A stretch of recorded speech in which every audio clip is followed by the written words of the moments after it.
Hello students. तो student आइए आगे हम centre of mass of a two particle system की बात करते हैं। स्टूडेंट इसमें क्या है, मान लेते हैं टू पार्टिकल हैं, एक तो है P1, सेकंड इज P2। दोनों की position in the X Y plane में कहां पर है, at point A and B. अब दोनों का position vector from the origin, एक का तो है R1 वेक्टर जो पार्टिकल P1 है, पार्टिकल P2 इसका position vector that is R2 vector.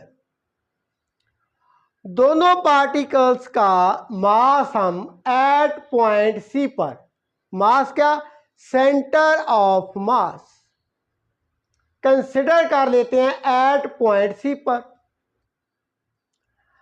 अब स्टूडेंट सेंटर ऑफ मास का ओरिजिन से position vector that is R vector. Now student जो पार्टिकल P1 है इस पर बल कितना लग रहा है, F1 वेक्टर। F1 बल हमने लगा दिया। इसी तरह से पार्टिकल B पर जो बल है दैट इज F2 वेक्टर। दोनों पार्टिकल्स पर फोर्सेस अलग अलग लग रही हैं। जो पार्टिकल P1 है उसका mass that is m1, particle P2 उसका mass that is m2। So student जब बल लग रहा है पार्टिकल के ऊपर, दैट मीन्स दोनों पार्टिकल की वेलोसिटी भी होगी। सो पार्टिकल P1 इसकी वेलोसिटी V1 वो कितनी होगी, वेलोसिटी क्या होती है, rate of change of displacement, यहां पर पोजीशन वेक्टर चेंज होगा। So V1 vector equal to dr1 vector over dt। Particle P2 की बात करें दैट इज V2 वेलोसिटी, वो कितनी होगी, उसका पोजीशन वेक्टर चेंज होता है विद रिस्पेक्ट टू टाइम। अब हम बात करते हैं ये जो सिस्टम है कौन कौन से बल इन दोनों पार्टिकल के ऊपर लग रहे हैं, वो मैं लिखने जा रहा हूं एंड उन्हें हम डिस्कस कर लेते हैं। सो स्टूडेंट्स जो वेलोसिटीज हैं उन्हें मान लेते हैं इक्वेशन नंबर 1। अब आगे इस सिस्टम में जितने बल लग रहे हैं उनको मैं अब डिस्कस करने जा रहा हूं। तो स्टूडेंट F1 वेक्टर क्या है, external force applied on particle of mass m1। Discuss किया है P1 पार्टिकल जिसका मास m1 है उस पर हमने बाहरी बल लगा दिया F1 वेक्टर। इसी तरह से पार्टिकल P2 पर बाहरी बल कितना है, F2 वेक्टर। ठीक है, आगे दोनों पार्टिकल में एक अंदरूनी बल भी लग रहा है। कैसे, F इसके फुटर में 1 2 vector, internal force on mass m1 due to m2, जिसके ऊपर स्टूडेंट बल लगता होता है उसे हमने फुटर में पहले लिखना है F1।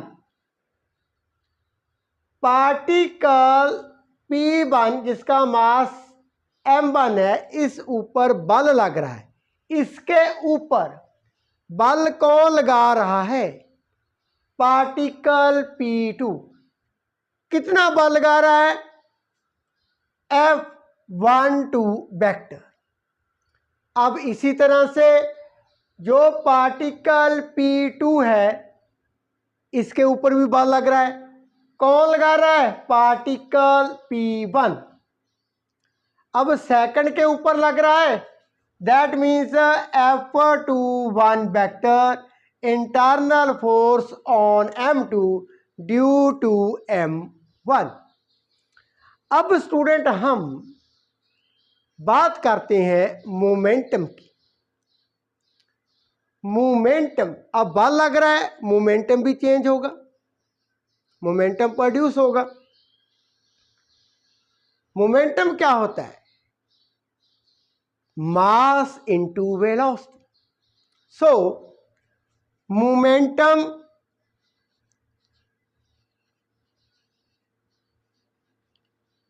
ऑफ पार्टिकल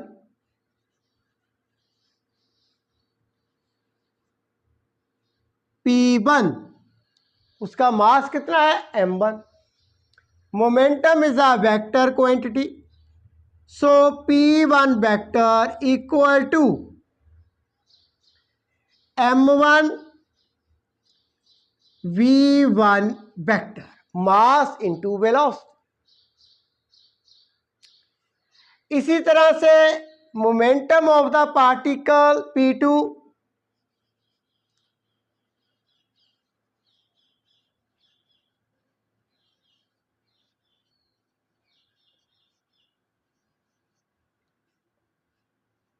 ये कितना होगा? P2 vector equal to m2 v2 vector. Now student, अब हम बात करते हैं Newton second law of motion. किसी पार्टिकल पर जब बल लगता है, अब पार्टिकल P1 पर बल लग रहा है,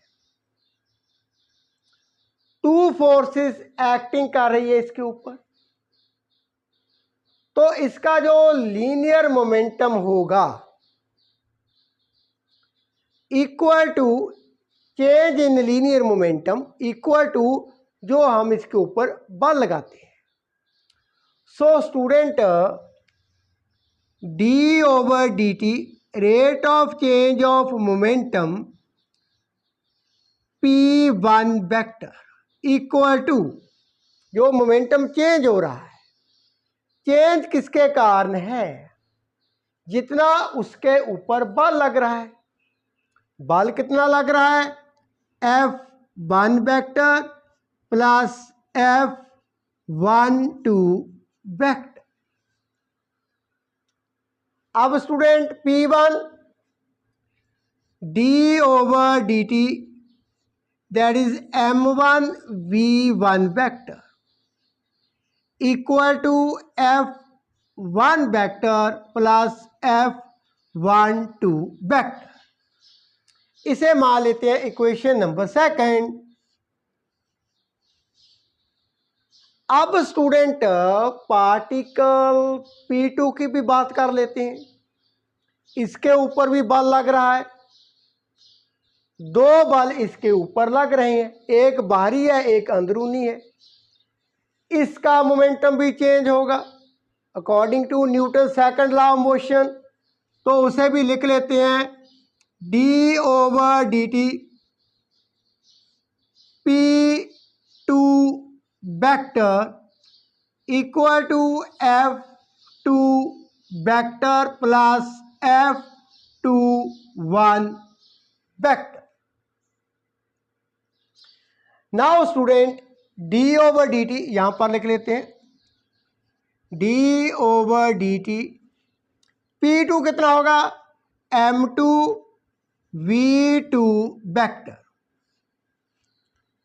equal to F two vector plus F two one vector. इसे मान लेते हैं इक्वेशन नंबर 3। अब मैं क्या करता हूं, इक्वेशन सेकंड एंड थर्ड को ऐड कर देता हूं। एडिंग इक्वेशंस कौन सी, सेकंड एंड थर्ड, दोनों का एडअप कर देते हैं। तो हमारे पास d over D t m one b one vector plus d over D t m two we two vector equal to F one vector plus F one two vector plus F two vector plus F two one vector. अब इसे further हम कैसे लिख सकते हैं वो हम लिख लेते हैं यहाँ पर। सो स्टूडेंट इसको मैं कैसे लिख सकता हूँ, that is D over D T in the bracket momentum M one V one vector plus M two we two vector. अब राइट हैंड साइड देखें स्टूडेंट, F12 एंड F21 ये क्या है, अंदरूनी बल है। अब स्टूडेंट यहां पर देखें F12 किसके इक्वल है, पार्टिकल P1 पर बल लग रहा है। ये बल कौन लगाता है, पार्टिकल P2। अंदरूनी सिस्टम में ये बल लग रहा है। अब इसी तरह से P2 पार्टिकल पर P1 पार्टिकल भी उतना ही बल लगाता है लेकिन अपोजिट। सो F12 नेगेटिव F21। तो यहां पर हम लिख सकते हैं negative F21 and F1 plus F2। Student ये क्या है, total external force on both the particles. जो टोटल बाहरी बल है दोनों पार्टिकल, उनको हम F के साथ रिप्रेजेंट कर देते हैं। टोटल एक्सटर्नल बल को मैंने F के साथ रिप्रेजेंट कर दिया है। तो स्टूडेंट हमारे पास क्या है, equal to F vector plus यहाँ पर negative F21 vector plus F21 vector. तो ये कैंसिल हो जाएंगे, 0। So student D over D T M1V1 vector plus M2V2 vector equal to F vector. अब स्टूडेंट V1 एंड V2 की value from equation से यहाँ पर सब्स्टिट्यूट कर देते हैं। इसे मान लेते हैं equation number 4। Equation number 4 from equation 1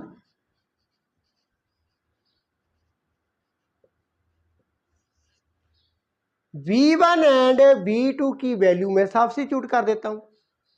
so d over D T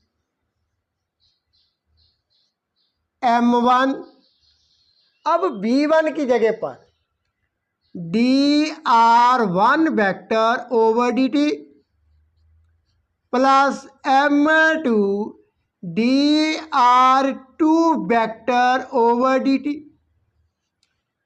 equal to F vector total force. अब इसे कैसे लिख सकते हैं स्टूडेंट? d ओवर dt बड़ी bracket d over dt m1 r1 vector plus m2 r2 vector, ऐसे लिख सकते हैं, इक्वल टू F वेक्टर। अब ये डबल डेरिवेटिव बन जाता है। डबल डेरिवेटिव मीन्स यहां पर लिख लेते हैं D square over D T square m1 r1 vector plus m2 r2 vector equal to F vector. अब मैं क्या करता हूं, न्यूमरेटर एंड डिनोमिनेटर को टोटल जो मास है मींस m1 प्लस m2 के साथ मल्टीप्लाई भी कर देता हूं, डिवाइड भी कर देता हूं। तो यहां पर m1 प्लस m2 यहां पर लिख लिया, double derivative D square over D T square, यहां पर m1 r1 vector m2 r2 vector over m1 plus m2 equal to F vector. जो लेफ्ट हैंड साइड है न्यूमरेटर एंड डिनोमिनेटर, जो numerator and denominator उनको m1 plus m2 के साथ multiply भी किया एंड उसी के साथ डिवाइड भी किया, काट होने पर 1 ही बन जाता है, वही इक्वेशन बन जाएगी।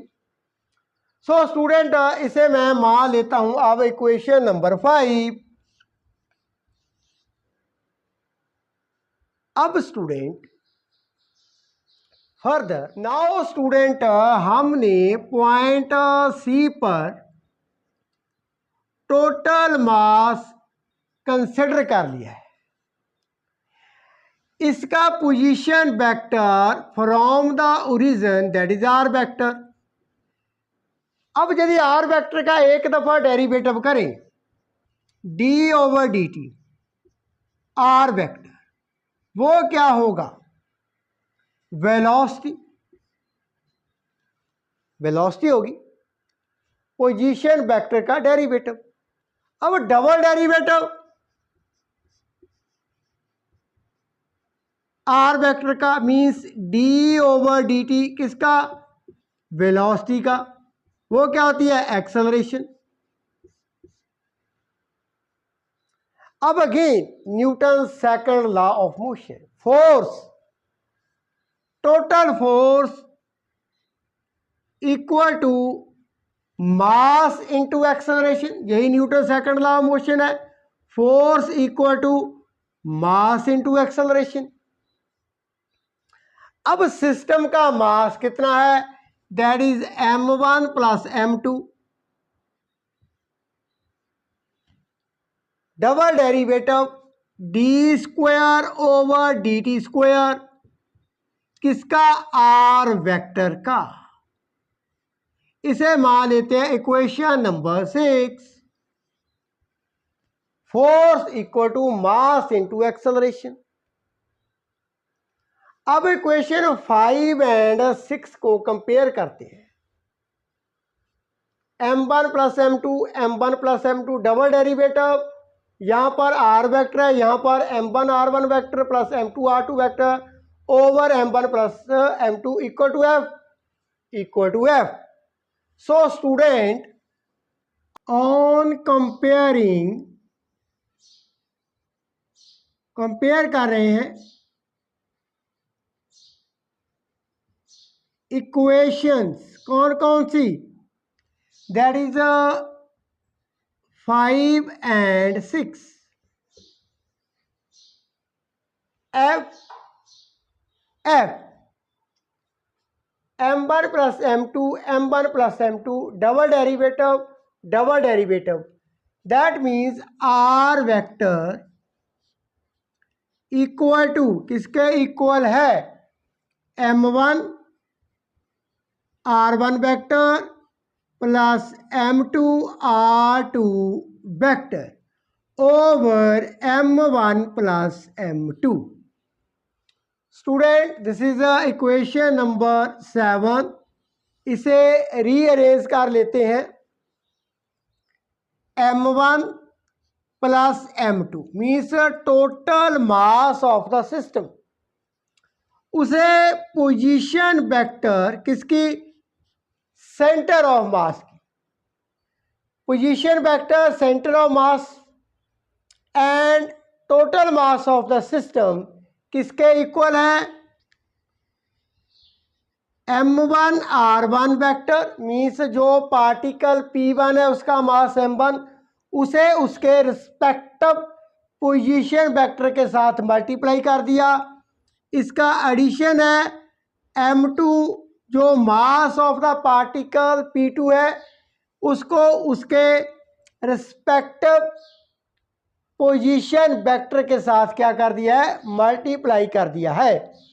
Total mass of the system को position vector of centre of mass के साथ मल्टीप्लाई किया, किसके इक्वल आता है, इक्वल आता है product of the masses with their respective position vectors and उनकी क्या है एडिशन है।